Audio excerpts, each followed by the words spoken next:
Assalamualaikum and hi, we are from Group 3 and welcome to our video. Now, we will present about the fourth case in ACT 4197 Integrated Case Study, which is Flights of Funds.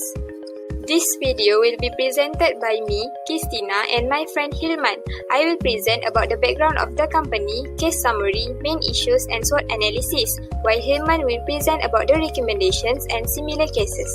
Let us see the company background. The first company is Malaysian Travel Sendirian Berhad, which was founded in 1995 and a subsidiary company of Travel Investment Holdings Berhad. Travel Investment Holding Berhad is a holding company of a group in logistic and travel-related business. The second company is Turkistan Global Services Sendirian Berhad, which is a company owned by a Malaysian businessman, Datuk Shazali Hamid. The company has been in a joint venture with Malaysia Travel Sendirian Berhad for a new company named Malaysian Turkistan Travel Sendirian Berhad since 2006. Move to the case summary.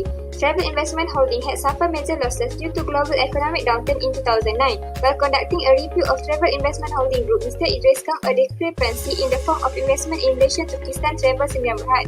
The investment is made by a subsidiary company of Travel Investment Holdings Berhad, which is Malaysian Turkistan Travel Sendirian Berhad. Mr. Idris started to search problems that occurred in the company. He found out that the company had not paid the salaries and bonuses of employees on time for the past 3 years.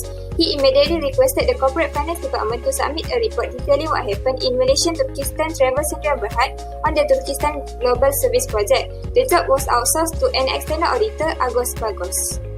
Move to the main issues. The first main issue is misconception between the joint venture and associate company.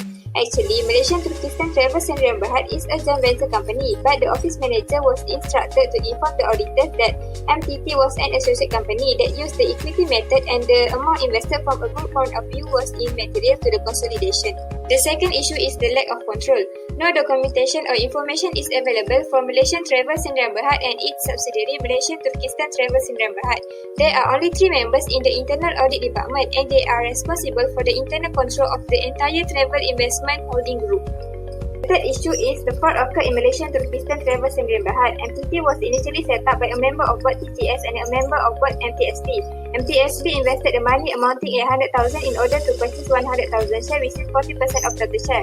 However, the payment made is not registered with CCM. The paid up capital is 250,000 instead of 2 million.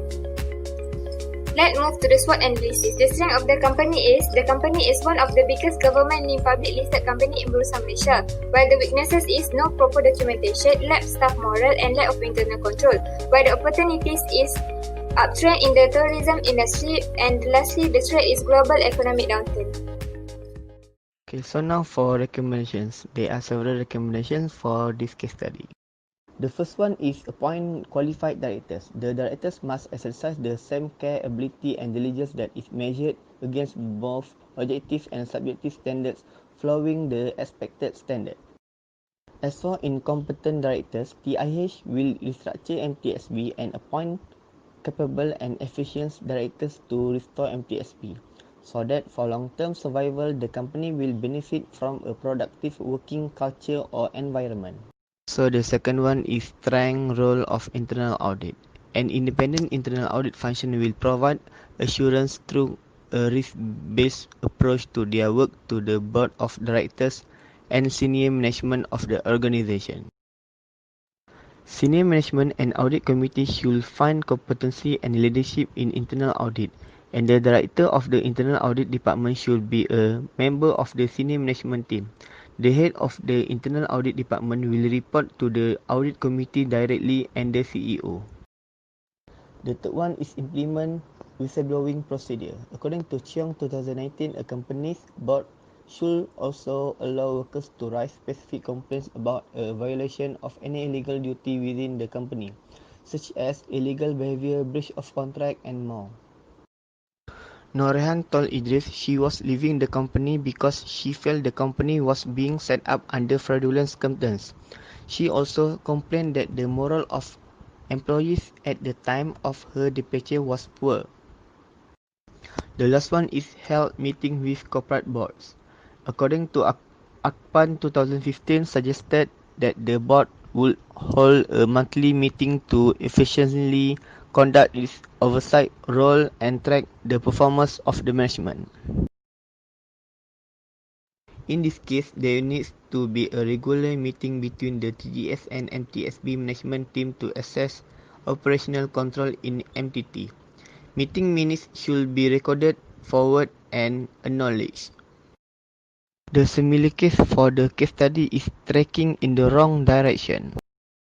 Regarding Track 2000 International Limited, which was a Singaporean technology company, the main issue in the case was regarding undisclosed related party transactions with its subsidiary T-Data System Pte Ltd. The company also had issue in monitoring its subsidiary as there was deficiency in documentation on the transaction of its subsidiary with the third party. Due to this issue, Track 2000 CEO and the involved executive directors decided to resign.